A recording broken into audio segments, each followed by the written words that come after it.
കഴിഞ്ഞ 2 ദിവസമായിട്ട് സമൂഹ മാധ്യമങ്ങളിലും ചില മെയിൻ സ്ട്രീം മാധ്യമങ്ങളിലും അടക്കം ഇന്ത്യൻ പ്രധാനമന്ത്രി നരേന്ദ്രമോദിയെക്കുറിച്ചുള്ള വാർത്തകളുടെ പലപ്പോഴുമുള്ള തലക്കെട്ടുകൾ ഇങ്ങനെയൊക്കെയാണ്.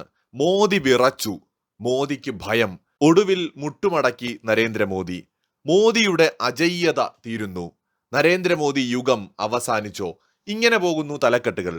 നരേന്ദ്രമോദി ഏറ്റവും അവസാനമായിട്ട് അദ്ദേഹം ഇട്ട ഒരു വീഡിയോ ഉണ്ടല്ലോ, അതായത് ഒരു പുതിയ കമ്മീഷനെയൊക്കെ നിയോഗിക്കുന്നതുമായി ബന്ധപ്പെട്ട് അദ്ദേഹം പറഞ്ഞൊരു വീഡിയോ. ആ വീഡിയോയിൽ അദ്ദേഹത്തിന്റെ കൈവിരലുകൾ ഇങ്ങനെ വിറയ്ക്കുന്നതായിട്ട് കാണാം. ഇതിനെ എടുത്ത് ഹൈലൈറ്റ് ചെയ്തിട്ട് നരേന്ദ്രമോദി ഭയന്നുപോയി ജെൻസി പ്രക്ഷോഭം കണ്ടിട്ട് എന്നൊക്കെ പറഞ്ഞുകൊണ്ടടക്കം പലരും പ്രചരിപ്പിച്ചിട്ട് ഒരു ആത്മസുഖം അനുഭവിക്കുന്നതായിട്ട് കാണുന്നുണ്ട്. നരേന്ദ്രമോദിയുടെ പ്രായം 75 76 ആണ്. സ്വാഭാവികമായിട്ട് ആ പ്രായമൊക്കെ എത്തുമ്പോൾ ഈ പരിഹസിക്കുന്നവർക്ക് എഴുന്നേറ്റ് നിൽക്കാനെങ്കിലും കഴിയട്ടെ എന്ന് മാത്രം ഞാൻ പറയുന്നു. അതായത് ഇന്നത്തെ തലമുറയിലുള്ള യുവാക്കൾ നേരിടുന്ന ആരോഗ്യ പ്രശ്നങ്ങളൊക്കെ വെച്ച് നോക്കുമ്പോൾ 77 75 ഒക്കെ ആവുമ്പോൾ എണീറ്റ് നിൽക്കുന്നത് പോട്ടെ, ജീവിച്ചിരുന്നാൽ മഹാഭാഗ്യം. നരേന്ദ്രമോദി അദ്ദേഹം ഫോളോ ചെയ്യുന്ന ഒരു അടുക്കും ചിട്ടയും ജീവിതത്തിലെ അദ്ദേഹത്തിന്റെ കൃത്യനിഷ്ഠയും ഒക്കെ കൊണ്ട് അദ്ദേഹം ഈ പ്രായത്തിലും ആരോഗ്യവാനായിട്ട് ഊർജ്ജസ്വലനായിട്ട് അദ്ദേഹത്തിന്റെ ജോലികൾ അദ്ദേഹം ചെയ്യുകയാണ്. നരേന്ദ്രമോദിയുടെ ആയ കാലത്ത് അദ്ദേഹം എന്തായിരുന്നു, എത്ര പവർഫുൾ ആയിരുന്നു എന്നൊക്കെ ഒരു പക്ഷേ ഇന്നത്തെ തലമുറയിൽപ്പെട്ട പിള്ളേർക്ക് മനസ്സിലാകണമെന്നില്ല. 2014 അധികാരത്തിൽ വന്നൊരു നരേന്ദ്രമോദി ഉണ്ട്. ആ പേര് കേൾക്കുമ്പോൾ പ്രതിപക്ഷ നേതാക്കളടക്കം വിറയ്ക്കുമായിരുന്നു. ഇത് ഞാൻ പറഞ്ഞതല്ല, നമ്മുടെ കേരളത്തിൽ നിന്നടക്കമുള്ള ചില MP-മാർ നരേന്ദ്രമോദിയെക്കുറിച്ച് വാചാലരായ വീഡിയോകൾ യൂട്യൂബിലൊക്കെ കിടപ്പുണ്ട്. അപ്പൊ നരേന്ദ്രമോദി ആരായിരുന്നു, എന്തായിരുന്നു, അദ്ദേഹത്തിന്റെ സ്ട്രെങ്ത് എന്താണെന്നൊക്കെ ഉള്ളത് ഈ രാജ്യം കണ്ടു കഴിഞ്ഞതാണ്. ഇന്നത്തെ തലമുറയിൽപ്പെട്ട ചിലർക്ക് ചിലപ്പോൾ അത് അറിയണം എന്നുണ്ടാവില്ല. അവർ കരുതുന്നത് നരേന്ദ്രമോദി 4 3 7 പിള്ളേര് ജന്തർ മന്ദറിൽ തടിച്ചുകൂടിയപ്പോൾ അങ്ങ് വിരണ്ടു പോയി എന്നാണ്. മലയാളത്തിലെ തന്നെ ഒരു സിനിമ ഡയലോഗ് പോലെ, ഇതിലും വലിയ പെരുന്നാൾ വന്നിട്ട് ബാപ്പ പള്ളിയിൽ പോയിട്ടില്ല പിന്നെയാ എന്ന് പറയുന്ന പോലെയാണ് ഇതൊക്കെ. നരേന്ദ്രമോദി കണ്ട പ്രതിഷേധങ്ങളും നരേന്ദ്രമോദി നേരിട്ട മാധ്യമ വിചാരണയും ആക്രമണങ്ങളുമൊക്കെ ഇന്ത്യൻ രാഷ്ട്രീയ ചരിത്രത്തിൽ മറ്റേതെങ്കിലും ഒരു നേതാവ് നേരിട്ടിട്ടുണ്ടോ എന്ന സംശയമാണ്. അമേരിക്ക എന്ന് പറയുന്ന രാജ്യം ഉൾപ്പെടെ വിസ നിഷേധിച്ചിട്ടുണ്ട് നരേന്ദ്രമോദിക്ക്. അപ്പൊ അദ്ദേഹം ഇന്റർനാഷണൽ ലെവലില് ചർച്ച ചെയ്യപ്പെട്ടിട്ടുള്ള ഒരാളാണ്. ഒരു കലാപം നടന്ന സമയത്ത് ആ നാട്ടിലെ മുഖ്യമന്ത്രി ആയിരുന്നു. അതും അദ്ദേഹം അന്ന് ഏതാനും സമയത്തിനുള്ളിലാണ് ഒരു കലാപം പൊട്ടിപ്പുറപ്പെട്ടത്. കലാപത്തിന് പേര് കേട്ട ഒരു നാടാണത്. ആ സമയത്ത് ആ നാട്ടിലെ മുഖ്യമന്ത്രി ആയിരുന്നു എന്ന കാരണം കൊണ്ട് അദ്ദേഹം കേൾക്കാത്ത പഴിയൊന്നുമില്ല. ആ കലാപം കൂടുതൽ രൂക്ഷമാകാതെ അതിനെ പിടിച്ചു കെട്ടുന്നതിൽ വളരെയധികം ഒരു പങ്ക് വഹിച്ച വ്യക്തിയായിരുന്നു അദ്ദേഹം. ആ കലാപ സമയത്ത് ഒരുപാട് മോശം കാര്യങ്ങൾ ഈ രാജ്യത്ത് നടന്നിട്ടുണ്ട്. പക്ഷെ അതിന്റെ ഒന്നും ഉത്തരവാദി അന്ന് നരേന്ദ്രമോദി ആയിരുന്നില്ല. അദ്ദേഹത്തിന്റെ ഭാഗ്യക്കേടിന് അന്ന് അദ്ദേഹം ആ സംസ്ഥാനത്തിന്റെ മുഖ്യമന്ത്രിയായിരുന്നു. അദ്ദേഹത്തിന്റെ സ്ഥാനത്ത് മറ്റൊരാളായിരുന്നുവെങ്കിൽ ഇതിനേക്കാൾ പഴി കേൾക്കേണ്ടി വരുമായിരുന്നു. കാരണം ആ കലാപത്തെ നിയന്ത്രിക്കുക എന്ന് പറയുന്നത് അത്ര എളുപ്പമായിരുന്നില്ല. 2014 നരേന്ദ്രമോദി ഇന്ത്യയുടെ പ്രധാനമന്ത്രിയായിട്ട് നാമനിർദ്ദേശം ചെയ്യപ്പെട്ട സമയത്ത് അദ്ദേഹം നേരിടാത്ത മാധ്യമ വിചാരണയുണ്ടോ? എന്തുമാത്രമാണ് മോദിക്കെതിരായിട്ട് നടന്ന ക്യാമ്പയിൻ! അതൊക്കെ വെച്ച് നോക്കുമ്പോൾ ഈ ജെൻസി പ്രക്ഷോഭമൊക്കെ എന്താണ് അല്ലേ? ഒന്നും അല്ല. 2014 ആ വിഷയങ്ങൾ ശ്രദ്ധിച്ചിട്ടുള്ള ആർക്കും അറിയാം. നരേന്ദ്രമോദിക്കെതിരെ നടന്ന മാധ്യമ വിചാരണയും വേട്ടയും ഒക്കെ ലോകത്ത് ഇന്നേ വരെ ഒരു ഭരണാധികാരിക്കും ഒരുപക്ഷെ അങ്ങനെ ഒരു പ്രശ്നം ഒരു തെരഞ്ഞെടുപ്പ് സമയത്ത് നേരിടേണ്ടി വന്നിട്ടില്ല. അതിനെയൊക്കെ അതിജീവിച്ചാണ് നരേന്ദ്രമോദി പ്രധാനമന്ത്രിയായിട്ട് മാറുന്നത്. അതിനുശേഷമുള്ള മോദിയുടെ ഒരു ജേണി എന്ന് പറയുന്നത് അത്ര എളുപ്പമായിരുന്നില്ല. എത്രയെല്ലാം പ്രതിഷേധങ്ങളും പ്രതിസന്ധികളും നേരിട്ടാണ് അദ്ദേഹം ഇന്ന് 2026 ഇന്ത്യ മഹാരാജ്യത്തിന്റെ പ്രധാനമന്ത്രിയായിട്ടിരിക്കുന്നത്. അദ്ദേഹത്തിന് പ്രായമായെന്നേ സമ്മതിച്ചേ പറ്റൂ. അദ്ദേഹത്തിന് പ്രായമായി. രാജ്യം ഒരു തലമുറ മാറ്റത്തിലേക്ക് തന്നെയാണ് പോകുന്നത്. പതിയെ പതിയെ അത് സംഭവിക്കുകയും ചെയ്യും.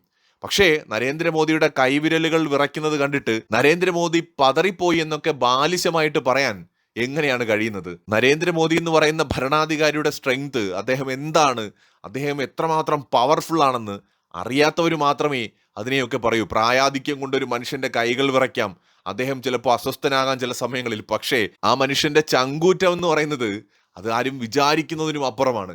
ഇന്ത്യയുടെ ചരിത്രത്തിൽ ഇന്നേ വരെ നമ്മൾ കണ്ടിട്ടുള്ള ഏറ്റവും കരുത്തനായ ഒരു ഭരണാധികാരിയാണ് നരേന്ദ്രമോദി. ഇതുപോലെ സ്ട്രോങ് ആയിട്ടുള്ള ഒരു ഭരണാധികാരിയെ ഈ രാജ്യം മുമ്പൊരിക്കലും കണ്ടിട്ടില്ല. രാജ്യത്തെ ഇത്രയും ശക്തമാക്കി മാറ്റിയ ഭരണാധികാരി അത് ശരിക്കും നരേന്ദ്രമോദി എന്ന് പറയുന്ന മനുഷ്യനല്ലാതെ മറ്റാരാണ്? നരേന്ദ്രമോദിയുടെ കാലഘട്ടത്തിൽ ഈ രാജ്യം കൈവരിച്ച നേട്ടങ്ങളെക്കുറിച്ച് ചർച്ച ചെയ്യുന്നൊരു സമയം വരും. ഞാൻ ഈ വീഡിയോ അതുകൊണ്ട് തന്നെ നാളൊരു സമയത്തേക്ക് വേണ്ടി കൂടിയാണ് ഇന്ന് പോസ്റ്റ് ചെയ്യുന്നത്. ഇന്ന് നരേന്ദ്രമോദിയെ മോശം പറയുന്ന ആളുകൾ, ഇന്ന് നരേന്ദ്രമോദിയെ പരിഹസിക്കുന്നവർ, കളിയാക്കുന്നവർ, നരേന്ദ്രമോദിയെക്കുറിച്ച് വാചാലരാകുന്ന ഒരു ദിവസം വരും. കാരണം മോദി ആരായിരുന്നു, മോദി എന്താണ് എന്ന് നരേന്ദ്രമോദി ഈ രാജ്യത്തിന്റെ പ്രധാനമന്ത്രിയായിരിക്കുമ്പോൾ ആർക്കും മനസ്സിലാവില്ല. അതായത് കണ്ണുള്ളപ്പോൾ കണ്ണിന്റെ വില അറിയില്ല എന്ന് പറഞ്ഞതുപോലെയാണ്. നരേന്ദ്രമോദി എന്ന് പറയുന്ന ഒരു പവർഫുൾ ലീഡറിന് കീഴിൽ ഈ രാജ്യം ഇങ്ങനെ മുന്നോട്ട് പോകുമ്പോൾ അദ്ദേഹത്തിന്റെ വാല്യൂ ഒരുപക്ഷെ പലർക്കും മനസ്സിലാവില്ല. ആ മനുഷ്യൻ ആ പദവിയിൽ ഇല്ലാതെ വരുമ്പോൾ മാത്രമേ നരേന്ദ്രമോദിയെ എന്തായിരുന്നു, ആരായിരുന്നു എന്ന് ജന്തർ മന്ദറിൽ കടന്ന് നരേന്ദ്രമോദിയെ അസഭ്യം പറഞ്ഞ, തെറി പറഞ്ഞ പല സോകോൾഡ് ജെൻസികളും മനസ്സിലാക്കുകയുള്ളൂ, അന്വേഷിക്കുകയുള്ളൂ. നരേന്ദ്രമോദിയെ പോലത്തെ ഒരു ഭരണാധികാരി ഈ രാജ്യം എത്രമാത്രം ആഗ്രഹിച്ചിട്ടുണ്ട് എന്ന് ഒരുപക്ഷെ 80കളിലും 90കളിലും അല്ലെങ്കിൽ 70കളിലും ഒക്കെ ജനിച്ച് ജീവിക്കുന്ന മനുഷ്യർക്കറിയാം. നമ്മുടെ മുൻ പ്രധാനമന്ത്രി മൻമോഹൻ സിംഗ്, അദ്ദേഹം നല്ലൊരു മനുഷ്യനായിരുന്നു കേട്ടോ, നല്ലൊരു മനുഷ്യനായിരുന്നു, ഒരു സാത്വികനായ ഒരു പാവം മനുഷ്യനായിരുന്നു. അദ്ദേഹത്തിന് കഴിവും ഉണ്ടായിരുന്നു, വളരെ ഇന്റലിജന്റ് ആയിട്ടുള്ള ഒരു മനുഷ്യനായിരുന്നു. പക്ഷെ ദൗർഭാഗ്യവശാൽ അദ്ദേഹത്തെ മുന്നിൽ നിർത്തി അദ്ദേഹത്തിന്റെ പ്രത്യേകിച്ച് രണ്ടാമത്തെ ഗവൺമെന്റ്, അദ്ദേഹം ഭരിച്ചിരുന്ന രണ്ടാമത്തെ ടേം അദ്ദേഹത്തെ മുന്നിൽ നിർത്തി ഭരിച്ചത് മറ്റു പലരുമായിരുന്നു എന്നത് ആർക്കാണ് അറിയാത്തത്? അദ്ദേഹത്തെക്കുറിച്ച് ഒരു പുസ്തകം തന്നെയുണ്ട്, ആക്സിഡന്റൽ പ്രൈം മിനിസ്റ്റർ എന്ന് പറഞ്ഞിട്ട്. അദ്ദേഹത്തിനോടൊപ്പം സഞ്ചരിച്ച അദ്ദേഹത്തിന്റെ ഏറ്റവും അടുത്ത ആളുകൾ തന്നെ എഴുതിയ പുസ്തകങ്ങൾ വായിച്ചു നോക്കിയാൽ മതി ആ മനുഷ്യൻ നേരിട്ട സമ്മർദ്ദങ്ങൾ എത്രത്തോളമായിരുന്നു എന്ന്. അപ്പൊ അദ്ദേഹത്തിന് മനസമാധാനത്തോടെ ഭരിക്കാൻ കഴിഞ്ഞില്ല. കാരണം അദ്ദേഹം മുന്നിട്ട് നിന്ന് തെരഞ്ഞെടുപ്പിനെ നേരിട്ട് പ്രധാനമന്ത്രിയായി അധികാരത്തിലെത്തിയ ഒരാളല്ല. അദ്ദേഹത്തിന് അപ്രതീക്ഷിതമായി ലഭിച്ച ഒരു പദവിയായിരുന്നു അത്. അപ്പൊ അതുകൊണ്ട് തന്നെ സ്വാഭാവികമായിട്ടും നമുക്കൊരു പവർഫുൾ ലീഡർ വേണം എന്നുള്ളൊരു ആവശ്യം 2014 തെരഞ്ഞെടുപ്പിൽ ഈ രാജ്യത്തുണ്ടായിരുന്നു. അതിനെയാണ് നരേന്ദ്രമോദി ഫില്ല് ചെയ്തത്. അപ്പൊ നരേന്ദ്രമോദി എന്തായിരുന്നു എന്ന് ജെൻസിക്ക് കുറച്ച് സമയം എടുക്കുമായിരിക്കും മനസ്സിലാക്കാൻ. പക്ഷെ അതിനു മുമ്പ് ഈ രാജ്യത്ത് ജീവിച്ചിരുന്ന തലമുറയിലുള്ള എല്ലാവർക്കും അറിയാം 2014 മുമ്പ് ഇന്ത്യ എങ്ങനെയായിരുന്നു, ഇന്ന് ഇന്ത്യ എങ്ങനെയാണ് എന്ന്. അപ്പോ നരേന്ദ്രമോദിയെ പരിഹസിക്കുന്നവരും കളിയാക്കുന്നവരും ഒക്കെ ഒന്ന് മനസ്സിലാക്കിയാൽ മതി, നിങ്ങൾ ചായക്കടക്കാരനെന്ന് വിളിച്ച് പരിഹസിക്കുന്ന ആ വ്യക്തി ഇനി ചായക്കടക്കാരന്റെ മകൻ തന്നെ ആയിരുന്നു. ഇന്ന് അദ്ദേഹം എവിടെയാണ് ഇരിക്കുന്നത്? ഈ രാജ്യത്തിന്റെ പ്രധാനമന്ത്രി പദത്തിലാണ് ഇരിക്കുന്നത്. നിങ്ങളോ? പരിഹസിക്കുന്ന നിങ്ങളോ? എല്ലാ സുഖ സൗകര്യങ്ങളും ഉണ്ടായിട്ടും ഈ രാജ്യത്തിന്റെ രാജകുമാരനാണ് എന്ന് വരെ പ്രചാരണങ്ങൾ ഉണ്ടായിട്ടും ഒരു വലിയ കുടുംബത്തിൽ ജനിച്ചിട്ടും ഒരു വലിയ തലമുറയുടെ ഇന്നത്തെ കിരീടം വയ്ക്കാത്ത രാജകുമാരനായിരുന്നിട്ടും രാഹുൽ ഗാന്ധി ഇന്നും ഭാവി പ്രധാനമന്ത്രി മാത്രമാണ്. എന്തുകൊണ്ടാണ് അദ്ദേഹത്തിന് ഇന്ത്യയുടെ പ്രധാനമന്ത്രിയാകാൻ കഴിയാത്തത് ഇതുവരെ? അദ്ദേഹത്തിന്റെ മുന്നിൽ എത്രയോ അവസരങ്ങൾ ഉണ്ടായിരുന്നു, മോദി വരുന്നതിന് മുമ്പും വന്നതിന് ശേഷവും. അപ്പോ ഒരു രാജ്യത്തിന്റെ പ്രധാനമന്ത്രി ആവുക എന്ന് പറയുന്നത് അത്ര എളുപ്പമല്ല. ഒരു ചായക്കടക്കാരന്റെ മകൻ ഈ രാജ്യത്തിന്റെ പ്രധാനമന്ത്രി ആയെങ്കിൽ അദ്ദേഹത്തിന് അതിനുള്ള തന്റെ ഇടമുണ്ടായിരുന്നു, അതിനുള്ള കഴിവുണ്ടായിരുന്നു, ജനങ്ങൾക്ക് അദ്ദേഹത്തിൽ വിശ്വാസമുണ്ടായിരുന്നു. ഒരു നേതാവ് അങ്ങനെയാണ് ജന്മം കൊള്ളുന്നത്. ഒരു വലിയ തറവാട്ടിൽ ജനിച്ചത് കൊണ്ട് മാത്രം, അല്ലെങ്കിൽ പണ്ടാരോ പൂർവികർ ആനപ്പുറത്ത് കയറിയത് കൊണ്ട് മാത്രം തഴമ്പുണ്ടാകില്ല എന്ന് പറയുന്നത് പോലെ പ്രധാനമന്ത്രി നരേന്ദ്രമോദിക്ക് ഒരു ഗോഡ് ഫാദറും ഉണ്ടായിരുന്നില്ല. അദ്ദേഹം ബിഗ് സീറോയിൽ നിന്ന് തന്നെയാണ് വന്നത്. അത് ഈ ജനാധിപത്യ രാജ്യത്തിന്റെ മനോഹാരിതയാണ്. ജനാധിപത്യത്തെക്കുറിച്ച് വാചാലരാകുന്നവര്, സമൂഹത്തിൽ തുല്യതയെക്കുറിച്ച് സംസാരിക്കുന്നവര്, പാർശ്വവൽക്കരിക്കപ്പെട്ട മനുഷ്യർക്ക് വേണ്ടി ഘോര പ്രസംഗം നടത്തുന്നവര്, അതേ മനുഷ്യരൊക്കെ തന്നെയാണ് ചായക്കടക്കാരന്റെ മകനെന്നും ചായക്കടക്കാരനെന്നും പറഞ്ഞുകൊണ്ട് പ്രധാനമന്ത്രി നരേന്ദ്രമോദിയെ പരിഹസിക്കുന്നത്.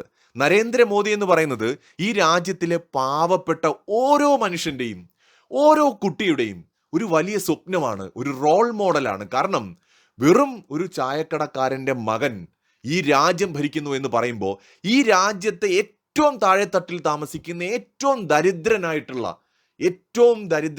കുചേലനായിട്ടുള്ള മനുഷ്യനും അദ്ദേഹത്തിന്റെ മകനും മകൾക്കും ഈ രാജ്യത്തെ പ്രധാനമന്ത്രി പദം വരെ സ്വപ്നം കാണാമെന്നതാണ് നരേന്ദ്രമോദി ഈ രാജ്യത്തിന്റെ മുന്നിൽ വയ്ക്കുന്ന ഒരു എക്സാമ്പിൾ. അങ്ങനത്തെ ഒരു ബെഞ്ച് മാർക്കാണ് സെറ്റ് ചെയ്യുന്നത്. വലിയ തറവാട്ടിൽ, വലിയ കുടുംബത്തിൽ ജനിച്ചാൽ മാത്രമേ ഒരു വലിയ ഭരണാധികാരിയായിട്ട്, ഒരു രാജ്യത്തിന്റെ പ്രധാനമന്ത്രിയായിട്ട് മാറാൻ കഴിയൂ എന്ന ആ ഒരു പരമ്പരാഗതമായ വിശ്വാസത്തെ തച്ചുടച്ചുകൊണ്ട് വെറും ഒരു സാധാരണക്കാരന് ഒരു രാജ്യത്തിന്റെ ഭരണാധികാരിയായി മാറാൻ കഴിയുമെന്നും മികച്ച ഭരണം കാഴ്ചവെക്കാൻ കഴിയുമെന്നും ഈ രാജ്യത്തിന് കാണിച്ചു കൊടുത്ത വ്യക്തിയാണ് നരേന്ദ്രമോദി. അതുകൊണ്ട് തന്നെ അദ്ദേഹത്തെ പരിഹസിക്കുന്നവർ അത് നിങ്ങൾ തുടരൂ, നിങ്ങൾക്ക് പരിഹസിക്കാം. കാരണം നിങ്ങളൊന്നും ജീവിതത്തിൽ ഒന്നും ആയിട്ടില്ല, ഇനിയൊന്നും ആകാനും പോകുന്നില്ല, നിങ്ങൾക്കൊന്നും സ്വപ്നം കാണാൻ കഴിയില്ല. നരേന്ദ്രമോദിയെക്കാളും 5, 10, 20, 50, 100 ഡിഗ്രികൾ നിങ്ങൾക്കുണ്ടെങ്കിലും, നിങ്ങൾ ഇനി വലിയ പഠിപ്പിസ്റ്റോ വലിയ ബുദ്ധിജീവിയോ ആണെങ്കിലും, നരേന്ദ്രമോദി എന്ന് പറയുന്ന വ്യക്തി അദ്ദേഹത്തിന്റെ ജീവിതത്തിൽ നേടിയെടുത്തതിന്റെ 100ൽ 1 അംശം നിങ്ങൾക്ക് സാധിക്കില്ല. നരേന്ദ്രമോദിയെ പോലെ ഈ രാജ്യത്തിന്റെ പ്രധാനമന്ത്രിയാകാൻ നിങ്ങൾ ഇനി 100 ജന്മം ജനിച്ചാലും കഴിയില്ല. ആ വസ്തുത പരിഹസിക്കുന്നവരും കളിയാക്കുന്നവരുമൊക്കെ ഒന്ന് അറിഞ്ഞു വയ്ക്കുക. നിങ്ങൾ പരിഹസിക്കുന്ന വ്യക്തി ഈ രാജ്യത്ത് 3 തവണ തെരഞ്ഞെടുപ്പിനെ നേരിട്ട് ഈ രാജ്യത്തെ പ്രധാനമന്ത്രിയായ വ്യക്തിയാണ്. നിങ്ങൾ പരിഹസിക്കുന്ന വ്യക്തി ആദ്യമായിട്ട് രാഷ്ട്രീയത്തിലേക്ക് വന്നത് ഗുജറാത്ത് മുഖ്യമന്ത്രി ആയിക്കൊണ്ടാണ്. അന്ന് തൊട്ട് ഇന്ന് വരെ അദ്ദേഹം നേരിട്ട ഒരൊറ്റ തെരഞ്ഞെടുപ്പിൽ പോലും പരാജയപ്പെടാതെ, പരാജയം എന്തെന്നറിയാതെ ഈ രാജ്യത്ത് അജയ്യനായിട്ട് ഭരണം തുടരുന്ന ആളാണ്. ഗുജറാത്ത് മുഖ്യമന്ത്രിയായിട്ട് ഒരു വ്യാഴവട്ടക്കാലത്തോളം ഭരണം നടത്തിയ അദ്ദേഹം അതിനുശേഷം നേരെ ഗുജറാത്ത് മുഖ്യമന്ത്രി പദവിയിൽ നിന്ന് സ്വയം അപ്ഗ്രേഡ് ചെയ്തെത്തിയത് ഈ രാജ്യത്തിന്റെ പ്രധാനമന്ത്രി കസേരയിലോട്ടാണ്.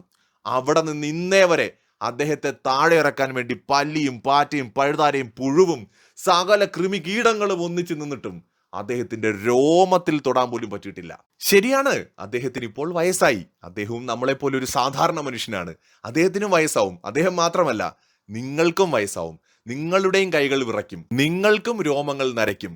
അത് ഇന്നത്തെ ജെൻസി ആണെങ്കിലും ശരി, ആൽഫയാണെങ്കിലും ബീറ്റയാണെങ്കിലും ഗാമയാണെങ്കിലും ഏത് അൾട്രാ വയലറ്റ് ആണെങ്കിലും നിങ്ങൾക്കൊക്കെ അത് സംഭവിക്കും. അപ്പൊ അതുകൊണ്ട് പ്രധാനമന്ത്രി നരേന്ദ്രമോദിയുടെ ആ വിറയാർന്ന കൈകൾ കാണുമ്പോൾ നിങ്ങൾക്ക് തോന്നുകയാണ് നിങ്ങൾ നരേന്ദ്രമോദിയെ പരാജയപ്പെടുത്തി, അല്ലെങ്കിൽ നിങ്ങൾക്ക് മുമ്പിൽ നരേന്ദ്രമോദി വിറച്ചുപോയി എന്ന് നിങ്ങൾക്ക് തോന്നുകയാണെങ്കിൽ നിങ്ങൾക്കിപ്പോഴും നിങ്ങളുടെ പ്രധാനമന്ത്രി നരേന്ദ്ര ദാമോദർ ദാസ് മോദിയെ മനസ്സിലായിട്ടില്ല എന്ന് മാത്രമേ എനിക്ക് പറയാനുള്ളൂ. മറ്റൊരു വീഡിയോയുമായി വീണ്ടും കാണാം.